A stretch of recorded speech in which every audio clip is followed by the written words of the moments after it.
गांव के एक छोटे से घर में एक माँ अपने छोटे से बेटे के साथ रहती थी।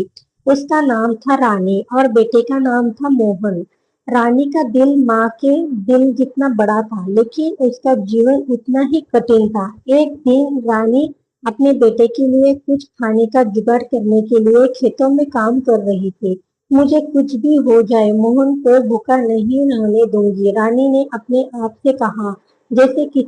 जैसे ही उसने मिट्टी से तना हाथों से एक कच्चा बर्तन बनाने की कोशिश की, वह सोच रही थी कि आज उसे किसी तरह से एक पैसा मिल जाए ताकि वह अपने बेटे को थोड़ा सा खाने के लिए दे सके। तभी रानी को एक औरत की आवाज सुनाई दी। तुम अकेले क्यों काम कर रही हो? अगर तुम्हें मदद चाहिए तो मैं मदद कर सकती हूँ, उस औरत ने कहा। रानी ने मुंह खोला, लेकिन एक पल के लिए वह सोच में पड़ गई। क्या ये औरत सच में उसकी मदद करेगी या फिर उसे ज्यादा परेशान कर देगी?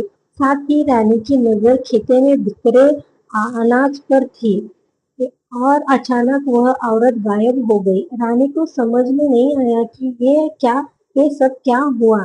उसने फौरन मोहन को घर पर अकेला छोड़ा और खेत में से थोड़ा सा अनाज इकट्ठा करने लगी। लेकिन जैसे ही वह अनाज इकट्ठा कर रही थी, उसे कुछ अजीब सा महसूस हुआ। अचानक से रानी के हाथ में एक सिक्का गिरा और वह चौंक गई। क्या ये सिक्का उसे उसकी मुश्किलें खत्म करेगी के करने के लिए मिला था या फिर कोई जाल था?